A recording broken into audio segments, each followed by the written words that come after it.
China just dropped a bombshell. Not with missiles, but with a blacklist. 18 major American companies have been banned from doing business with China.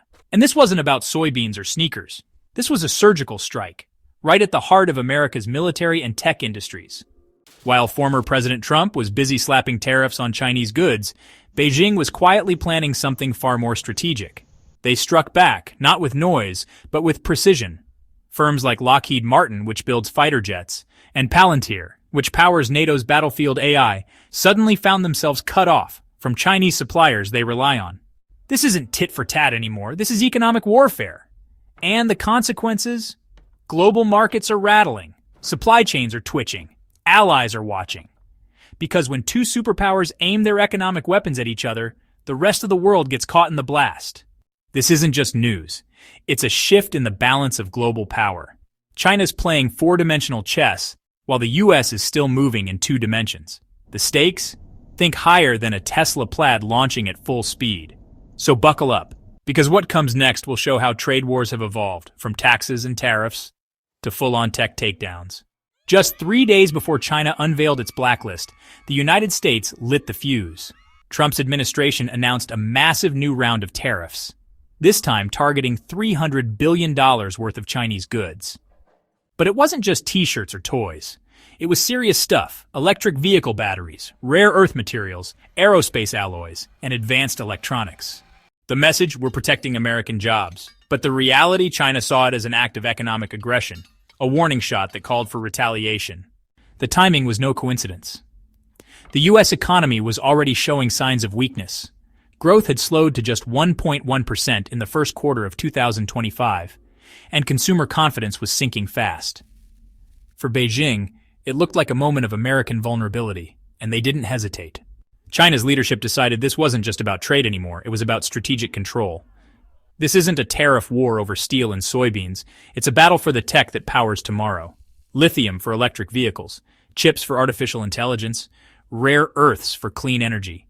The future is electric, and both countries want to control the charging station. And when one side tightens the screws, like the United States just did, you'd better believe the other is going to hit back even harder.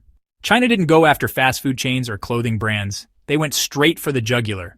These 18 banned companies aren't just random names, they are critical pillars of U.S. military strength and tech dominance. First, Lockheed Martin and Northrop Grumman. These two defense giants just signed $7 billion in arms deals with Taiwan, a move Beijing sees as a direct threat to its sovereignty. By cutting off their access to Chinese rare earths and components, China isn't just retaliating, it's trying to disarm them from the supply side. Then there's Palantir, not your average software company. Their platforms are used in NATO drones and battlefield AI, helping Western allies make faster, smarter combat decisions. Removing Palantir from Chinese networks isn't just a business decision, it's a message. And what about Lattis Semiconductor? This company produces chips for the F-35 fighter jet and relies heavily on Chinese-sourced rare earth elements. No access, no chips, no jets. It's a domino effect, and China knows exactly which pieces to knock over. Think of it like this. Imagine Tesla waking up one day and realizing it's cut off from Chinese graphite, which is essential for its batteries. That's the kind of disruption we're talking about. But instead of EVs, it's missiles, satellites, and surveillance systems. By targeting these firms, China isn't just flexing economic power. It's saying, we know what matters most to you, and we can touch it. Here's where China's strategy goes from smart to surgical. Rare earth elements, names like neodymium, gallium, and dysprosium, may sound like chemistry class leftovers, but they're the building blocks of modern power. From precision missiles to EV motors to smartphones, these minerals are everywhere. And here's the catch. China controls 69% of global mining and a staggering 87% of refining. That means even if other countries dig them up, most of the world still has to send them to China for processing. So when Beijing decides to turn off the tap, the ripple effects are instant. Take General Dynamics, a U.S. defense contractor. When they lost access to Chinese gallium, they scrambled to source it from Australia. That shift alone spiked their costs by 18%. Now imagine that happening across every major defense and tech firm in the U.S. This is economic jiu-jitsu, using America's own dependence against it. No need for missiles. Just flip the switch and watch the machine stall. Rare earths are to modern warfare what lithium is to the electric car revolution. Without them, it's like trying to power a Tesla with no battery. And right now, China owns all the chargers. That's not just leverage, that's control. While everyone was focused on the blacklist and rare earths, China pulled off a financial ambush that barely made headlines. In just one quarter of 2024, Chinese investors sold off $42.6 billion in U.S. assets. We're talking treasury bonds, tech stocks, corporate bonds, gone in a flash. It was the biggest quarterly dump in years. Why does that matter? Because when China offloads U.S. debt, it weakens demand for the dollar, raises borrowing costs, and sucks capital out of American markets. This wasn't a tantrum. It was a calculated move to shake Wall Street at its foundation.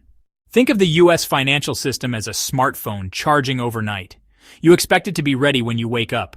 But when China quietly unplugs the charger, the battery doesn't fill, the economy doesn't get the power it needs. And investors? They panic.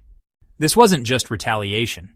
It was financial decoupling, a slow, deliberate unraveling of economic ties that once seemed unbreakable. The U.S. thought it had the winning move: cut off China's access to mid-tier semiconductors. By pressuring companies like ASML in the Netherlands and Japan's Nikon to stop exporting 10-nanometer chip-making equipment, Washington hoped to freeze China's tech progress in its tracks. But that move lit a fire under Beijing. In response, China poured $150 billion into a national chip independence plan, and it's already paying off. SMIC, China's biggest semiconductor company, is now producing 7-nanometer chips, years ahead of schedule. Huawei, they've been stockpiling tools, developing workarounds, and adapting faster than anyone expected. This battle isn't about who makes better phones or faster EVs. It's about who controls the brains behind every AI, weapons system, and self-driving car. Without chips, modern systems don't think, react, or evolve. It's like trying to run ChatGPT on a pocket calculator. No chips means no AI, no advanced autopilot, and no edge in EV innovation. This is a tech Cold War, and the global semiconductor supply chain is the battlefield. TSMC, the Taiwanese chip giant caught in the middle, is starting to feel like the new Berlin Wall, split between two superpowers, both tugging for control. Think about what just happened. China blacklisted 18 top U.S. defense and tech firms. It pulled the plug on rare earth supplies. It sold off billions in American financial assets. And it's racing to build its own chips, its own batteries, its own AI. Meanwhile, the U.S. is banning Chinese semiconductors, trying to cut them off from the global chip supply and tightening military alliances in Asia. This isn't just a heated argument between two trading partners anymore. This is Cold War 2.0. But instead of nuclear weapons, the battleground is economic infrastructure. And the frontline soldiers? They aren't troops. They're companies like Lockheed Martin, TSMC, Tesla, and Huawei. We're watching two economic superpowers build separate worlds, separate tech standards, separate financial systems, separate alliances. In the Cold War of the 20th century, it was about missiles and Cuba.